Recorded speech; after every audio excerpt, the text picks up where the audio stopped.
bem que não falharás. Nunca mudaste, tu nunca faltaste, tal como eras, tu sempre serás.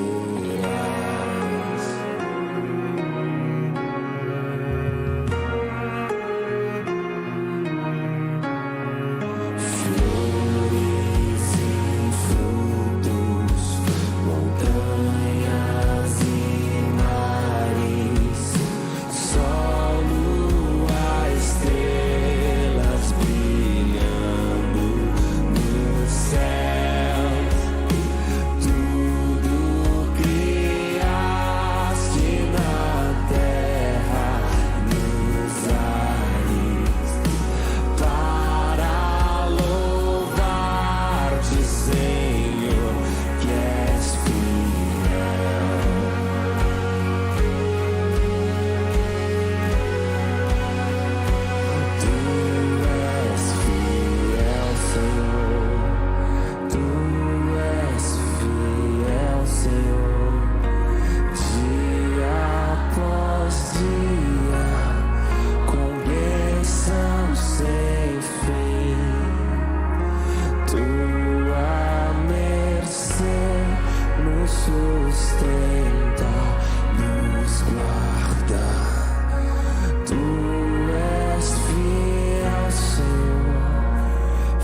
Vamos meditar na palavra do Senhor? Por favor, abra sua Bíblia na carta aos Hebreus. Daremos continuidade à exposição deste capítulo. Hebreus, capítulo 11, apenas o verso 23.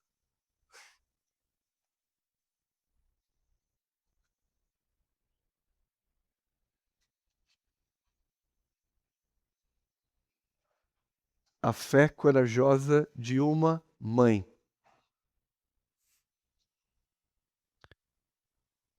Registra a palavra de Deus. Pela fé, Moisés, apenas nascido, foi ocultado por seus pais durante 3 meses. Porque viram que a criança era formosa, também não ficaram amedrontados pelo decreto do rei. Lerei novamente. Pela fé, Moisés, apenas nascido, foi ocultado por seus pais durante 3 meses, porque viram que a criança era formosa. Também não ficaram amedrontados pelo decreto do rei. A carta aos Hebreus foi escrita a cristãos sob provação, como eu tenho mostrado à igreja. Pressionados a desistir da fé em Cristo para retroceder à antiga religião judaica, os antigos rituais de culto, obsoletos por causa da vinda de Cristo. E em um mundo como o nosso, de pressões culturais, sociais, pressão institucional, por exemplo, as cortes governamentais, conselhos de medicina e outros conselhos, pressões institucionais, o lar cristão se torna o primeiro campo onde a fé é vivida, testada e transmitida. É no lar que a nossa fé é vivida, testada e transmitida. E vocês têm ouvido que a nossa fé, ou a fé cristã, pode ser considerada subversiva, contracultural, e ela sempre será, porque nós temos uma lei, que é a lei do Senhor, que está acima da lei dos homens. Então o propósito desta manhã é estimular mais uma vez você na perseverança da fé em Cristo, enfatizando a coragem. Coragem para sermos obedientes a Deus, acima de tudo. Como nós dissemos, no capítulo 10, versos 35, o escritor, depois de um longo arrazoado acerca da supremacia de Cristo sobre tudo, no capítulo 10, verso 35, ele encoraja os cristãos que sentiam-se pressionados. Não abandoneis, portanto, a vossa confiança. Ela tem grande galardão. Com efeito, tendes necessidade de perseverança. Este é o tom do encorajamento deste escritor à igreja que está passando por dificuldade. E para nos encorajar ainda mais, no capítulo 11, ele dá uma coleção de testemunhos de crentes do passado, retirados da história, a fim de encorajar-nos. Ele já nos comunicou acerca dos pré-diluvianos, aqueles que eram antes do dilúvio, depois sobre os patriarcas, e agora chegamos a Moisés, o grande profeta do Antigo Testamento. Outro aspecto que nós já vimos é o significado da fé. Fé é a convicção profunda em nosso coração de que todas as promessas de Deus já estão prontas, nós já desfrutamos dela e com certeza elas se realizarão. Não há dúvidas da nossa parte Assim como não há dúvidas daquele que compra um imóvel na planta. Ainda não mora no imóvel, mas tem plena certeza de que aquela obra se concluirá. E assim nós caminhamos por fé. Não pelo que vemos, mas pela fé. O sentido dessa passagem é mostrar que Deus, pela fé, impulsionou os pais de Moisés a protegê-lo, mesmo contra a lei, mesmo contra as ameaças. A mãe e o pai demonstraram coragem. E eu tenho insistido com vocês a partir deste texto, de que fé cristã, fé salvadora, implica em obra. E neste caso específico que veremos hoje, a obra da fé é a coragem. Não só para resistir ordens nefastas, como a do rei do Egito, de matar todos os meninos, crianças que nascessem. Mas também, muitas vezes, você precisará tomar decisões que são de acordo com a palavra de Deus e são contrárias à opinião comum. Nós temos visto hoje uma pressão social em favor do aborto. E mães que querem ter os seus filhos até e de repente entregá-los para adoção são vistas, mal vistas. Então não é só uma pressão de governo, de estados, de lei, mas é uma pressão cultural pelas quais as mulheres têm passado, e particularmente as mamães e papais. Então o ensino principal, o sentido é demonstrar que pela fé nós também podemos ser corajosos. Vocês podem ser corajosos. Crentes redimidas, corajosas. Nós temos aqui, então, esses personagens que nós nem mesmo sabemos o nome quando a gente lê o texto aqui. Moisés registra o Pentateuco, é ele que escreve o livro de Êxodo, mas ele não cita os nomes dos pais. Você leu durante a ordem do culto, no capítulo 2? Que a sua mãe, o seu pai, ele nem destaca o nome. Mas nós sabemos, pelo seu registro, que sua mãe se chama Joquebede. E o seu pai se chama... Ei, pastor, aí você me pegou, hein? Pai ninguém lembra, né? Anrão. Anrão é o seu pai e Joquebede sua mãe. Eles ambos eram da família de Levi, consagrados a Deus por sua fidelidade naquele evento do bezerro de ouro. Todos os hebreus se contaminaram, com exceção dos levitas. Então eles eram desta família, levitas.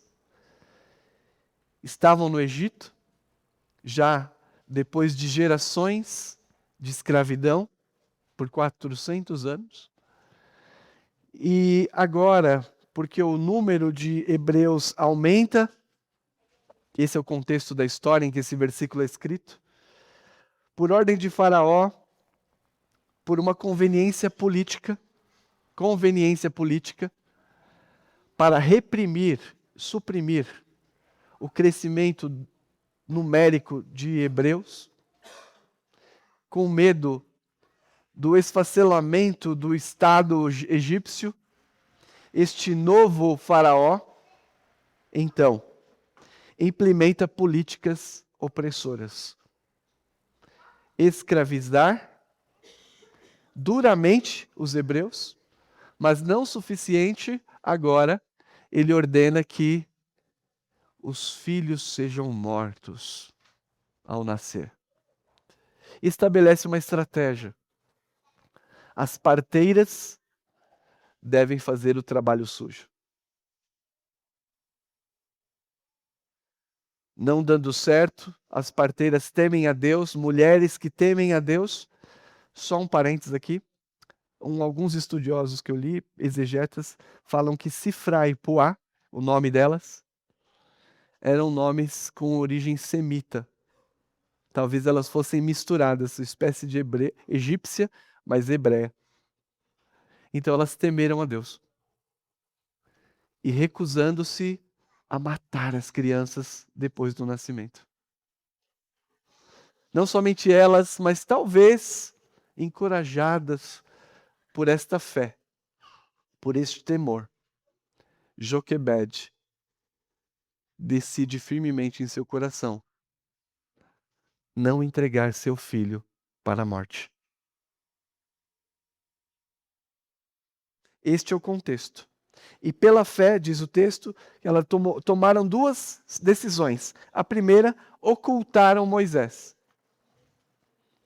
Eles tomam uma decisão, e diz o texto, que pela fé, ocultado por seus pais. Como lemos em Êxodo 2, diz que foi a mãe que ocultou. Mas nós sabemos que há uma cultura patriarcal e que essas decisões são tomadas em família. Por isto que o autor aos Hebreus deduz os pais. Principalmente porque talvez o texto que ele esteja usando é o texto grego do Antigo Testamento chamado Septuaginta, e lá foca os pais. Mas o texto massorético, o texto que nós temos na nossa Bíblia, ele diz que foi a mãe.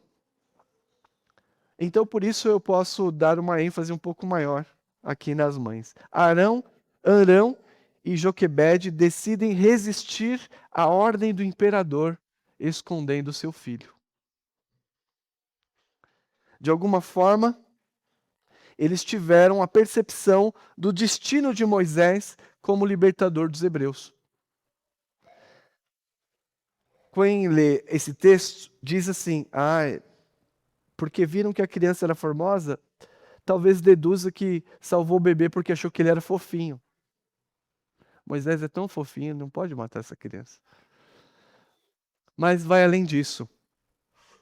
Se você ler a palavra de Deus em Atos 7:20, que Estevão se refere a Moisés, lá está registrado que por este tempo nasceu Moisés, que era formoso aos olhos de Deus. Ele era um escolhido. E de alguma forma, Arão e Joquebede tiveram essa percepção de que talvez ele seria o enviado de Deus para que sua promessa se cumprisse. E motivados pela promessa, motivados por esta percepção de que aquele garoto teria um destino. E há outras histórias no antigo Mesopotâmia de mães que, ameaçadas por alguma coisa, colocaram seu bebê dentro de um cesto e colocaram no rio. O que nos mostra que este texto é plausível historicamente. O ato de uma mãe colocar o seu filho para não ser morto ali no Egito poderia ser uma estratégia compartilhada por outras mães. Não é absurdo. Mas o fato é que decidem ocultar o seu filho por 3 meses, porque tinham a percepção de que tal beleza apontava para o favorecimento de Deus. Uma percepção de que ele seria o Redentor ou anunciaria o Redentor. Então, ocultaram. Essa foi a primeira decisão de fé. A segunda decisão, e aqui tem mais a ver com uma convicção moral. Não temeram o decreto do rei. Nós sabemos que o rei, o Império Egípcio, ele era a lei. E este decreto era do assassinato sumário de bebês do sexo masculino. Este era o decreto tirânico. E um decreto que, evidentemente, confrontava os princípios da família hebraica. Porque o mandamento diz: não assassinarás. Diante deste dilema entre um decreto injusto, maligno e a lei de Deus, esta mamãe toma uma decisão, que é ocultar seu filho. Depois de 3 meses, que o choro está mais forte, ela então o coloca num cesto de papiro, calafetado com piche, deixando-o à margem na possibilidade dele ser resgatado.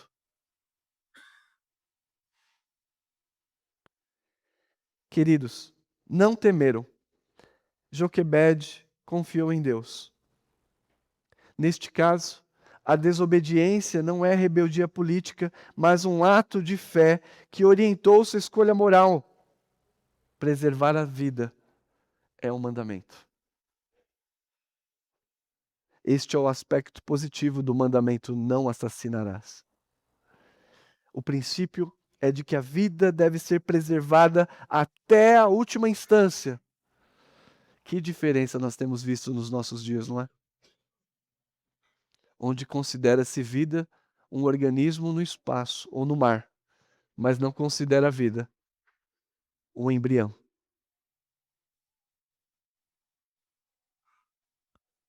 Mas o pai e a mãe, particularmente aqui eu estou destacando a Joquebede, porque hoje é dia das mães, eles preservam a vida de acordo com o mandamento.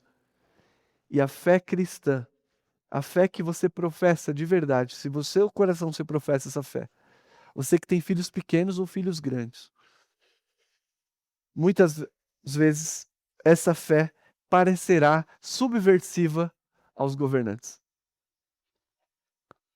Porque nós somos pautados pelos princípios do Evangelho. Naquilo que as leis humanas concordam com a lei de Deus, nós seremos os melhores súditos. Mas naquilo que a palavra de Deus for confrontada, haverá uma fé, uma coragem que sobrepõe até mesmo o risco de morte. E era este risco que aquela família e aquela mãe estava correndo. Então, ocultaram, não temeram.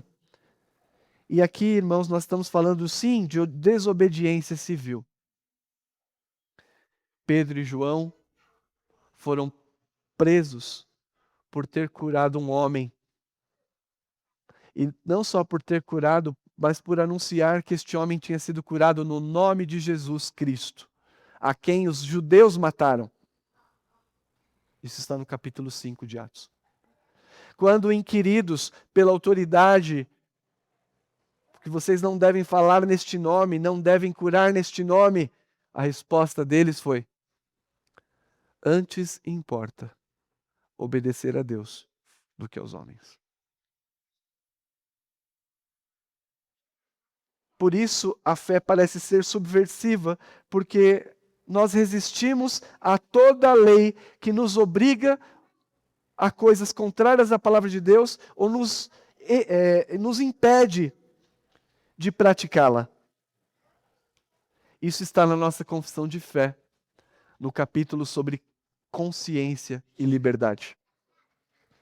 Por motivo de consciência, a nossa consciência é cativa de Cristo, cativa de Deus, cativa à palavra. Então tudo aquilo que nos faz desobedecer a Deus ou que nos impede de obedecê-lo,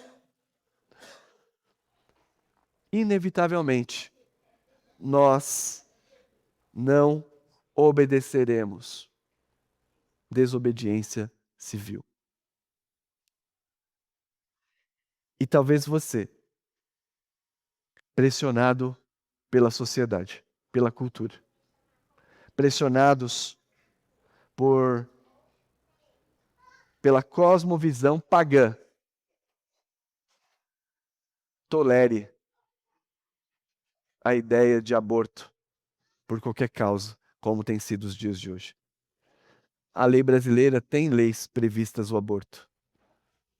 Grave prejuízo para a mãe e para o feto. Mas com até 9 meses, quase 9 meses, médicos, conselho de medicina já disseram, a cestolia fetal é uma das maiores atrocidades. Mas os tribunais do nosso país têm validado. As suas colegas de trabalho se conduzirão por essa norma. Talvez na sua família vocês vão virar que isso é a norma válida. Mas como você, mamãe cristã, reagirá? Segundo os padrões do mundo? Ou desafiando o status quo? Desafiando aquilo que está estabelecido pela fé, obedecendo a Deus com coragem.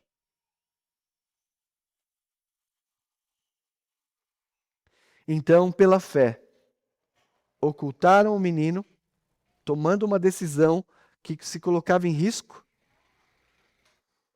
mas também não temeram.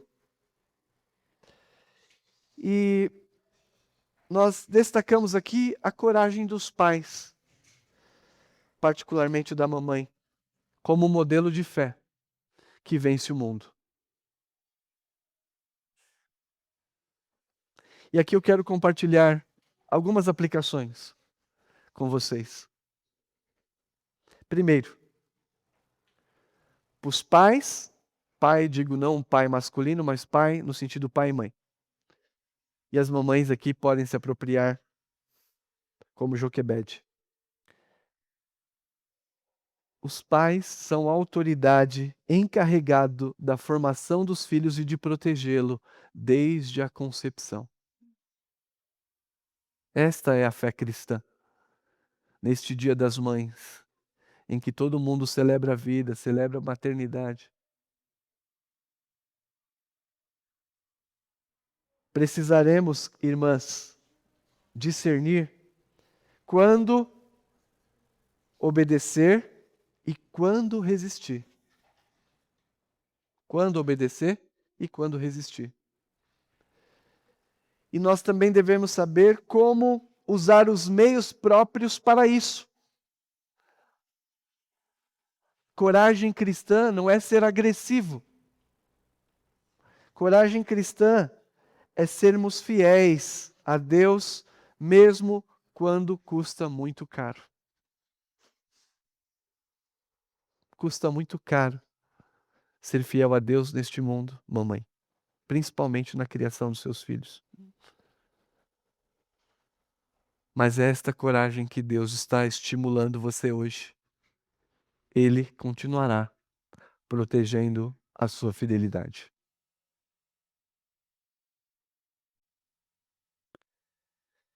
Nós tivemos o testemunho aqui de missionários em países fechados, cujo pai foi preso por pregar a palavra, a mãe foi presa por pregar a palavra, grávida. Só foi solta porque estava grávida. Graças a Deus por isso. Mas eles deixaram de pregar a palavra? Continuam lá, pregando, estimulando a outros. Mesmo que custe caro a sua fé. Se você tem fé em Cristo Jesus de verdade, se você ama Jesus acima de você mesmo, se você ama a palavra acima dos seus princípios, e se você já não está dominada pelo conceito mundano, que você tenha fé, mamãe, que a família tenha fé, para proteger os filhos, ainda que possa custar-nos. Minha segunda aplicação.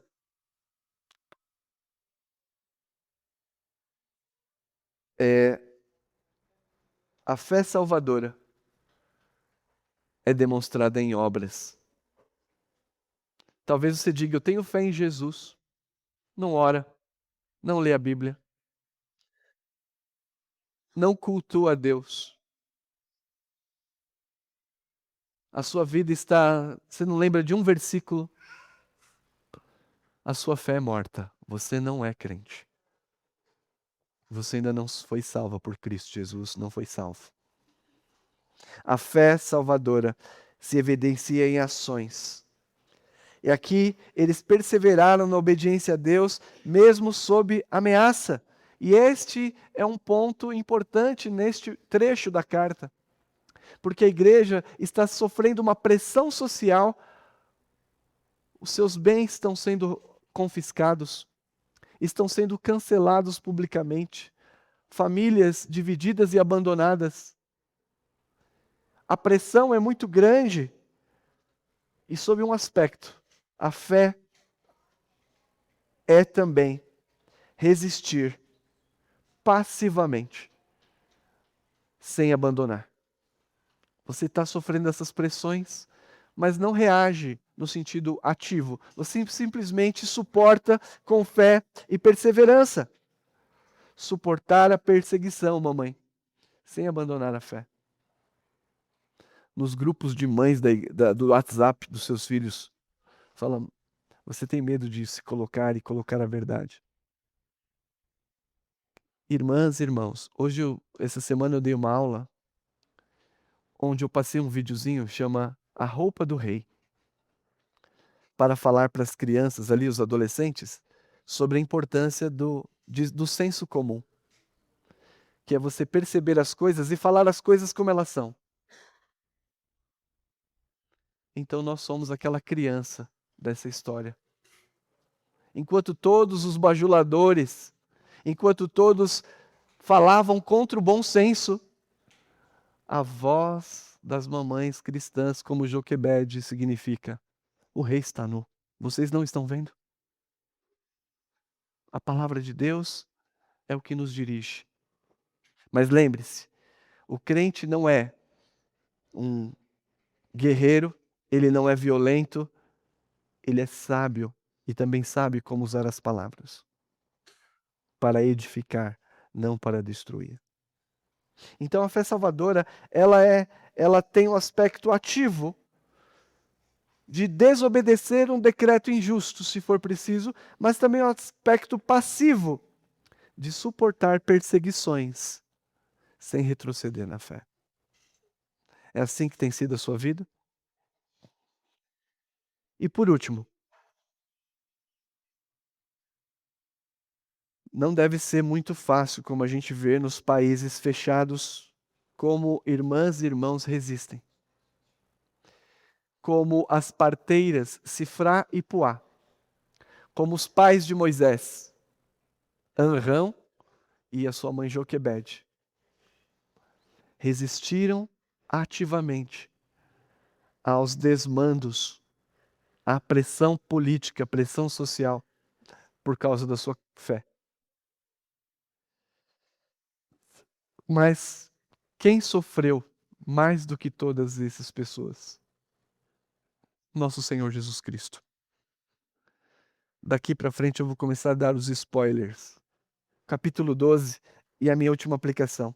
A primeira é que mamães, papais têm autoridade e dever de proteger os seus filhos. Segunda aplicação, que a fé salvadora é evidência, traz evidências, e neste caso, a coragem. Em terceiro, que o nosso encorajamento vem deste testemunho aqui. Mas veja o que diz Hebreus capítulo 12. E a minha última aplicação é: nosso encorajamento vem de Jesus. Portanto, também nós, visto que temos rodear-nos tão de nuvem de testemunhas, desembaraçando-nos de todo o peso do pecado que tenazmente nos assedia, corramos com perseverança a carreira que nos está proposta, olhando firmemente para o autor e consumador da fé, Jesus, o qual, em troca da alegria que lhe estava proposta, suportou a cruz, não fazendo caso da vergonha, está sentado à destra de Deus. Jesus trocou a vergonha que ele passaria, a dor que ele passaria, para nos salvar. O testemunho de fé das parteiras, dos pais de Moisés, de muitos cristãos, nos impulsionam, mas veja só o que o Senhor Jesus Cristo fez. Talvez você, mamãe, está sendo provada. Talvez, mamãe, você esteja na sua situação limite. Está prestes a deixar a fé. Sente-se fraca, incapaz diante das pressões. Mas olhe só, olhe firmemente para o autor da fé, Cristo. E o versículo 3: considerai atentamente aquele que suportou tamanha oposição de pecadores contra si mesmo, para que não vos fatigueis em vossa alma. O sacrifício de Jesus em favor da sua igreja. Ele levou sobre si os nossos pecados. Ele sofreu a mais terrível aflição. Ele completou a carreira. Você não quer entregar sua vida a Jesus nesta manhã? Definitivamente. Já que até aqui a sua fé não é a fé salvadora. Não há evidências de que você é crente. Você não quer nesta manhã pensar seriamente em abraçar Cristo como o vencedor da sua vida? Aquele que pode levar os seus pecados definitivamente, perdoá-la, consolá-la, confortá-la e dar-lhe coragem. Se há alguém com coragem, este foi o nosso Senhor Jesus Cristo, que sem pecado, sem crime algum, se submeteu à cruz, para que todo aquele que nele crê não pereça, mas tenha vida eterna. Irmãs, pais, olhem para o sacrifício da cruz. O seu sacrifício nunca chegará perto daquele. Nunca. Mas ele fez por amor de nós. Resistam com coragem pela fé. A corajosa fé de uma mãe, mas que se aplica também ao pai, Joquebede e Angão. E numa sociedade que celebra aborto como uma vitória política. Pelo menos nas redes sociais, né? Na prática, o brasileiro não é assim. Que nós sejamos crentes fiéis. Antes importa obedecer a Deus do que os homens, mamãe. Que Deus os ajude. Amém.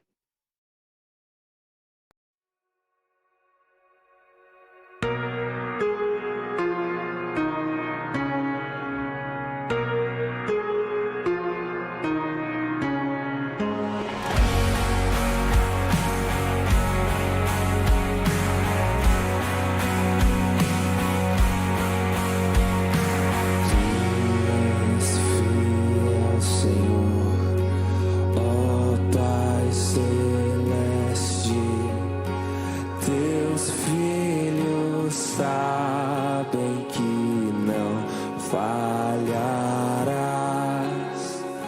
nunca mudaste, tu nunca faltaste, tal como